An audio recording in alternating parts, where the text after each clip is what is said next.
కంపెనీకి ఇస్తున్నాం. కంపెనీ ఇక్కడ ఎవరంటే ఓ రకంగా చెప్పాలంటే కౌలుదారుడు, మనకి కౌలుదారుడు కంపెనీ అంతే. సో కంపెనీ తీసుకుని ఏం చేస్తుందంటే దీన్ని ఈ ఎర్రచందనం పంటను పండించి దీని మీద వచ్చిన ఆదాయంలో మన ఏరియాలో ఎలా అయితే 40 బస్తాలు 30 బస్తాలు ఎలా అయితే మనం షేర్ చేసుకుంటామో, కంపెనీ 60-40 షేర్ చేసుకుంటాం. 10 సంవత్సరాలు మన దగ్గర రూపాయి ఇన్వెస్ట్మెంట్ తీసుకోకుండా ఈ కంపెనీ ఈ మొక్కల్ని పెంచి పోషించి దీన్ని డెవలప్ చేసి దీని మీద వచ్చిన ఆదాయం మనకి ఇవ్వడం కోసం కంపెనీయే మొత్తం అన్నీ చేసుకుంటుంది. చుట్టూ ఫెన్సింగ్ చేసుకుని ఉండి, లోపలికి వస్తే సెక్యూరిటీని పెట్టుకుని ఉండి, ఫర్దర్గా మన ఇంటి దగ్గర ఉండి కూడా మన ల్యాండ్ని మన సెల్ ఫోన్లో చూసుకోవడం కోసం సీసీ కెమెరాస్ కూడా ప్లాన్ చేస్తుంది. దీన్ని అమ్మి పెట్టి దీని మీద మనకు వచ్చే ఆదాయంలో 60% ఇస్తుంది. ఒక ఎకరం కొనుక్కున్న కస్టమర్కి మినిమం తక్కువలో తక్కువ అంటే 2 కోట్లు అని చెప్తారు, 3 కోట్లు అని చెప్తారు, ఎంత లీస్ట్ చేసుకున్నా మినిమం సంవత్సరానికి 1 crore అయితే తక్కువ లేకుండా వస్తుంది. అలా ఎప్పటి వరకు వస్తుంది అంటే లైఫ్ లాంగ్ వస్తుంది. లైఫ్ లాంగ్ అంటున్నారు, మొక్క కొట్టేస్తే మళ్ళీ ఎలా వస్తుంది అని డౌట్ వస్తుంది. ఎకరంలో 400 మొక్కలు నాటుతారండి. ఈ 400 మొక్కలు కట్ చేయడానికి అన్నీ ఒకేసారి గ్రోత్ రావు. మీరు చిన్న మొక్క నుంచి పెద్ద మొక్క అన్ని సైజులు డిఫరెంట్గా ఉన్నాయి చూడండి. అంటే ఇది 3 సంవత్సరాల వరకు మొక్కలు చచ్చిపోతూ ఉంటాయండి, మార్టాలిటీ ఎక్కువ ఉంటుంది.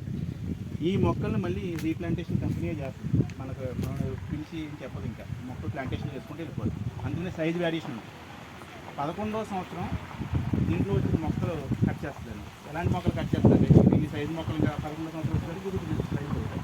ఇలాంటి మొక్కలు టోటల్ పెంచిన ఎన్ని మొక్కలు అయితే ఉన్నాయి అన్ని మొక్కలు కట్ చేస్తాం. అలా దశల వారీగా కట్ చేసుకుంటే వెళ్తాం. ఒక ఎకరం పొలంలో ఒక 40 మొక్కలు కటింగ్కి వస్తాయి. ఆ 40 మొక్కల మీద మనకు వచ్చి ఇది A grade, B grade, C grade, ఇది మనకి ధాన్యం ధరలు ఎలా అయితే ఉంటాయో ఒక ధాన్యం గవర్నమెంట్ నిర్దేశించిన రేట్లు, అలాగే దీనికి కూడా ఒక రేటు గవర్నమెంట్ డిసైడ్ చేసింది. A grade, B grade, C grade. A grade 52 లక్షలు, బి గ్రేడ్ 38 లక్షలు, సి గ్రేడ్ 21 లక్షలు. మనం లీస్ట్ క్వాలిటీ లెక్కేసుకున్నాం. ఎందుకంటే హై క్వాలిటీ మనం లెక్కలేస్తే మనం లెక్కెట్టుకోవడం డబ్బు సరిపోదు కాబట్టి అనుమానాలు ఎక్కువైపోతాయి మనకి, వస్తుందా రాదా దాన్ని ఊహించుకునే ఉంటాం. సి గ్రేడ్ 21 లక్షలు అండి. 21 లక్షల్లో మనకు వచ్చేది ఏంటంటే ఒక 40 మొక్కలు కొడితే ఒక 10 టన్నులు లెక్కేసుకుంటే 10 టన్నుల మీద 21 లక్షలు అంటే 2,10,00,000 అండి. దాని మీద 40% కంపెనీది, 60% మంది అన్నాం కదండి, 1,20,00,000 మందండి. అంటే 40 మొక్కలకి కోటి రూపాయలు వస్తే మరి 400 మొక్కలు మన సైట్లోనే ఉన్నాయి కదా, అంటే ఎన్ని టన్నులు వస్తుంది?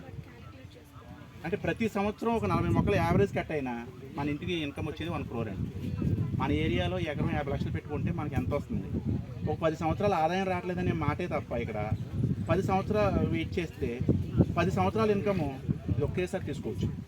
ఇంకా అక్కడి నుంచి కంటిన్యూషన్గా తీసుకోవచ్చు. ఎందుకంటే వరి సాగు చేసినా ఏ సంవత్సరంకి ఆ సంవత్సరమే మనం నాటాలి, కొయ్యాలి. ఇది అలా కాదండి, పెంచడానికి పెట్టే టైమే 10 సంవత్సరాలు తప్ప ఇంకోటి ఏమీ కాదు ఇక్కడ.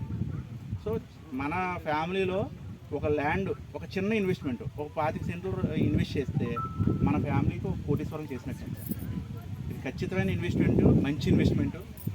ఇది లైవ్లో మీరు చూశారు కాబట్టి మీరు వెళ్ళి ఎవరికన్నా చెప్పండి తప్ప, అంటే చెప్పడం అంటే బాగుందిరా నేను లైవ్లో చూశాను అని చెప్తారు. మనం షేర్ చేసుకున్నప్పుడు వాళ్ళు తెలిసిన అభిప్రాయాలు వాళ్ళు 100 చెప్తారండి, ఎందుకంటే వాళ్ళు చూడలేదు కాబట్టి. చూసిన వాళ్ళు మీరే అవసరం ఎడ్యుకేట్ చేసి బాగుంది మంచి సైట్ ఇన్వెస్ట్ చేసుకోండి హ్యాపీగా అని చెప్పి ధైర్యంగా మనం చెప్పగలిగితే కనుక మనమే కాదు మనతో పాటు వాళ్ళ ఫ్యామిలీ కూడా హ్యాపీగా ఉంటుంది. సో దీనికి ఎక్కువ ఆలోచించి ఎక్కువ మంది కూర్చోబెట్టి ముహూర్తాలు ఏం పెట్టుకోకుండా మంచి ఇన్వెస్ట్మెంట్ చేసి మంచి ఆస్తిపరులు అవ్వాలని మనస్ఫూర్తిగా మీ అందరినీ కోరుకుంటున్నాను. జై హింద్. పెట్టే దాంట్లో మనం పెట్టేది 2 ఇట్ల మీద అండి, ఒకటి భూమి మీద, 2 బంగారం మీద. బంగారం ధర అనేది పెరగడానికి కొంతవరకు